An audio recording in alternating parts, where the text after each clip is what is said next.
So let's look at how we can extend that sum and difference of cubes factoring pattern. So we're going to be looking at extending this into higher powers and kind of combining it with other factoring methods. So we're only going to do one problem to kind of demonstrate this, and we are going to solve the equation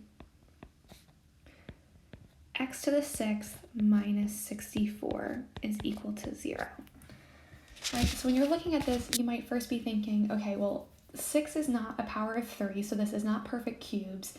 And if I have two terms like this before with a minus sign in between, it could also be sums and differences. It could also be the difference of perfect squares, and actually it's both.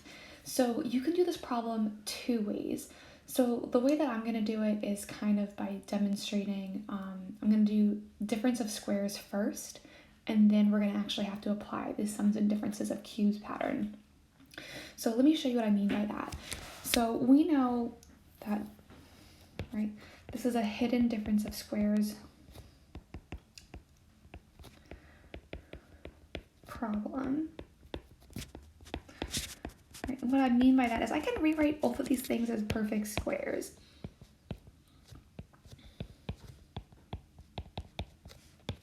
Okay, right, so the first term would be, so x to the 6th, right, if you take out a power of 2, you have to kind of use your exponent rules backwards.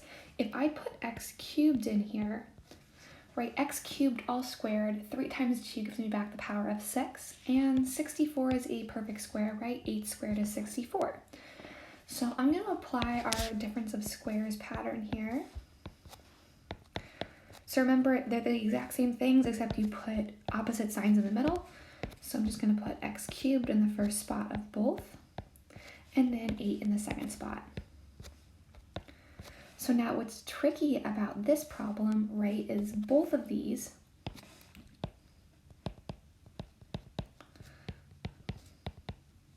groups are a sum or difference. Whoops, ran out a little bit of room here. Should not have tried to center this.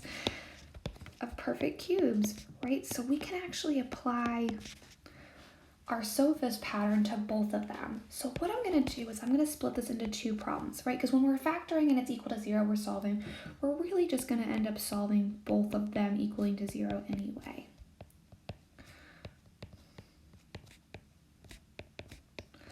So what I'm going to do is, right, we're just going to apply that SOFIS pattern to both of them. Right, and I'm going to actually do this simultaneously because the problems are so similar, right? All of the numbers that pop out are really going to be the same, right? So x cubed would give me x cubed, and then 8 is equal to 2 cubed. So I'm just going to put a 2 in there. Right, so then I'm going to set up, I have a short parenthesis set and a long parenthesis set, short and long, right? We have our SOFIS pattern. I'm not going to write it out, and then I'm going to keep my same sign here.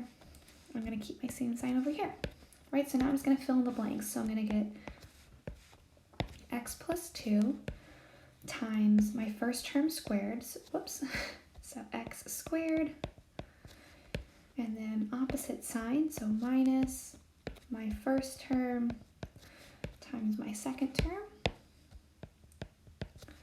always positive, and then I'm going to square the back term. And then I'm going to do the same thing over here in my other equation, right? So I'm going to get my x and my 2 in here, right? And same pattern, I'm going to do x squared. It's going to be the same pattern, so actually I'm going to cheat a little bit because I can with the iPad. I'm just going to copy and paste this. And then the only thing that actually has to change is this sign right here, right? My opposite sign would be a positive over here instead of a negative. So then simplifying this, I'm going to get x plus 2 times x squared minus 2x plus 4 is equal to 0. And here I'll get x minus 2 times x squared plus 2x plus 4 equals 0. Right, so they're totally the same except for one sign. Right, so then we're going to set both groups equal to 0. So I'm going to get x plus 2 equals 0, and then x squared minus 2x plus 4 equals 0. We're going to solve the one on the left first. So this one, right, really easy. I would subtract 2 from both sides. And my first answer is going to be x equals -2. Right, I'm just actually going to highlight that just so it's easy to find later, because there's a lot of work going on here. Okay, right, then we have, I don't want to use that color, we'll use this color. Right, quadratic formula time. So a is 1, b is -2, c is 4. My discriminant is going to be b squared minus 4ac. So -2 squared minus 4 times 1 times 4. Right, that's going to give me 4 minus 16. That's going to give me -12. So I'm going to get x equals, right, setting up my quadratic formula, I'm going to get x equals negative of b, so negative of -2, plus or minus the square root of our discriminant all over 2 times a. So that's going to give me +2 plus or minus, so the square root of -12, right, I know that's I times the square root of 12, right, because I can pull the -1 out, and then that's just I times the square root of 4 times the square root of 3. So this is going to be 2I square root of 3 all over 2 times 1, which is 2. And then I can divide the numerator and the denominator by 2 to reduce my fraction. So I'm going to get x equals 1 plus or minus 1I, or just I square root of 3. And then it would all be over 1, but we don't have to write that. So here are answers 2 and 3. So I have 3 answers so far. And if we look back at the original problem, right, I should have 6 answers, right, because of my x to the 6th power.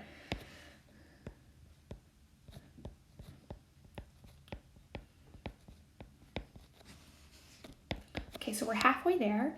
So now let's solve the other half of this problem. I'm going to actually draw a boundary line too between these two things, just to kind of split it up a little bit. Okay, so now finding our other 3 answers, right? So x minus 2 is equal to 0, so x is going to equal 2. There's answer number 4.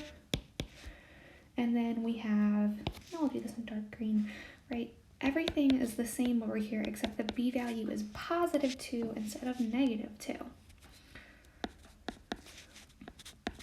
Right, so still going to go ahead and find my discriminant. So now it's +2 squared minus 4 times 1 times 4. So the discriminant's actually going to be the same value because the b squared part, the sign doesn't matter. So then if I go ahead and plug into my quadratic formula, I get negative of b, so negative of +2 here, plus or minus square root of -12 over 2 times 1. We already broke down the square root of -12 on the other side, so I'm not going to write it out again. So I get -2 plus or minus 2I square root of 3 all over 2. Right, same thing, divide top and bottom by 2 to reduce. So the denominator, woo, that was a rough saying. I actually canceled out, so we get -1 plus or minus I square root of 3 over here. Right, so we have a total of 6 answers, so I'm going to write those out in one line. Right, so x can equal -2, +2, 1 plus or minus I square root of 3, and -1 plus or minus I square root of 3. And those are our total 6 answers to the original problem.